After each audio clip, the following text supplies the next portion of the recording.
Good evening, dear listeners. Welcome to our English program, English for Today. Today, we have two participants who will take part in a conversation on a given topic. So, dear listeners, first of all, we should get introduced with them.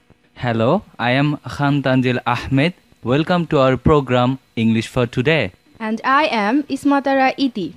Thank you very much, Ismatara Iti and Khan Tanzil Ahmed, for joining us. Dear listeners, in the first phase, we are going to listen to a conversation, and our topic for today's discussion is Martyred Intellectuals Memorial. And in our grammar discussion part, we will also talk about tense. Dear listeners, we know about the glorious but painful history of our liberation war.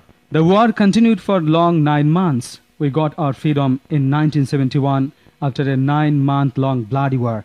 More than 30 lakhs of the people sacrificed their valuable lives for the cause of our freedom. The West Pakistani military force and their collaborators indiscriminately killed our innocent people.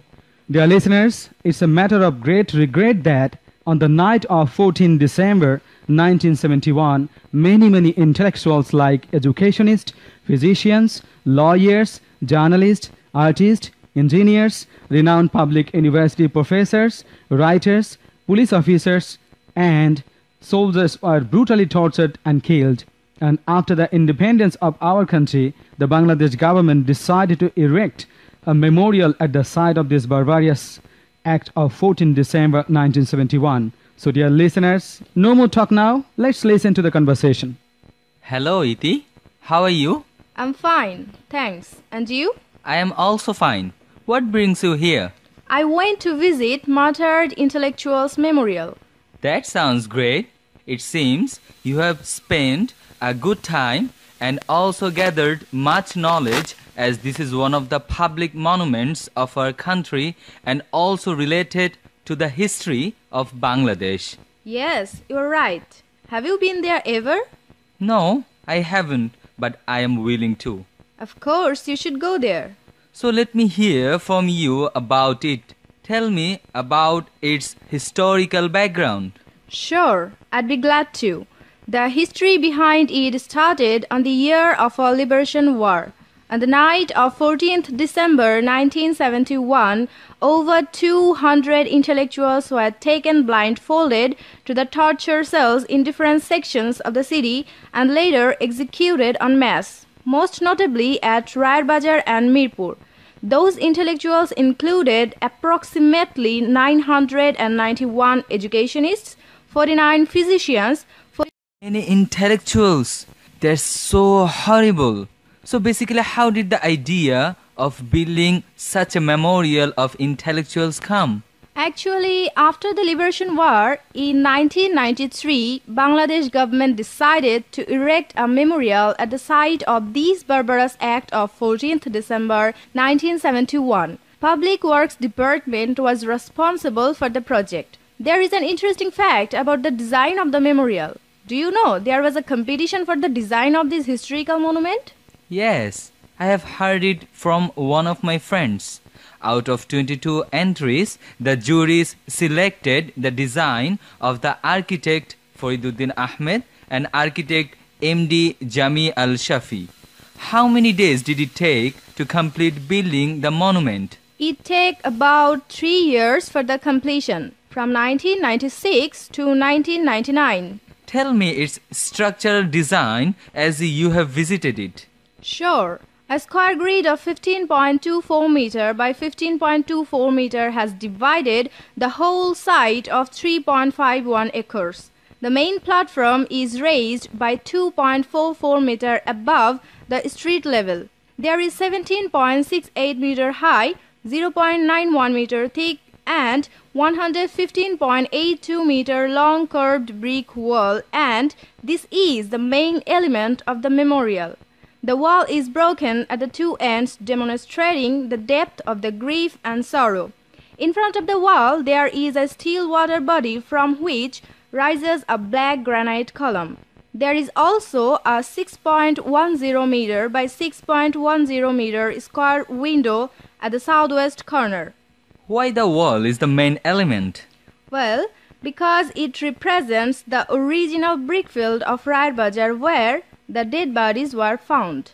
So tell me one thing. Which view of the memorial attracted you the most? Actually, I liked everything about it, but there are two things I like most. One is the window of the southwest corner, and the other is the black granite column. What's the reason of your liking so? Because the window permits the visitor's view to reach the sky behind, and the black granite column represents the grief. The memorial surely introduces us to our history, and I feel like visiting it after hearing so much about it from you. I think everyone of our country should visit this memorial at least for once. You are absolutely correct. It's very nice talking with you. Thank you very much for your valuable information.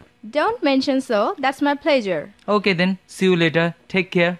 Listeners, you can hear our program on 693 kilohertz and 106 megahertz. Dear listeners, we are going to talk about tense in our grammar discussion part.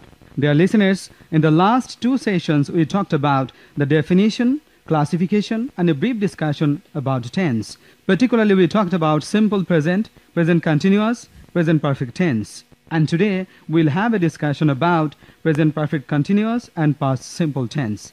Present perfect continuous tense. I have been doing. She has been doing. We should always remember present perfect continuous tense is about an action that has already started and is still going on. The basic structure of the present perfect continuous tense is subject plus have been or has been plus verb ing. For example, she has been writing books over 20 years. Here we have used for as a preposition because over 20 years is a period of time. And in terms of period of time, we should use for as a preposition. Now another example, she has been writing books on is a point of time. And in case of point of time, we should use since as a preposition. And now moving on to past simple tense. Simple past tense is used to denote an action completed in the past or a past habit. We use the simple past tense for an action or an event that occurred at a definite time in the past and is over or finished at the time of speaking. The simple past tense is used to talk about a completed action in a time before now. Dear listeners, please remember that we can contrast the past simple tense with the present perfect tense because the past simple tense is also a completed action but at a specified time in the past. Dear listeners, please remember that we can contrast the past simple tense with the present perfect tense because the past simple tense is also a completed action but at a specified time in the past, and the present perfect tense indicates any action without a specified time in the past. So the difference between the past simple tense and the present perfect tense is a specified time and unspecified time in the past. To indicate the past, we use adverbs or the phrases of time such as a long time ago, in those days, last night, last year, at one time, once, yesterday. And the basic structure of the simple past tense is subject plus past form of the verb plus object. For example, his father died last year. He lived in Australia in 1976. Another example, we crossed the channel yesterday. Dear listeners, in terms of the past habit, we should use would or used to. For example, he used to play football every Friday. He used to study many hours every day. I would swim with my friends in this pond. So dear listeners, thank you so much once again. This is all for the time being. We will join again in the next session. Till then, stay healthy. Thank you.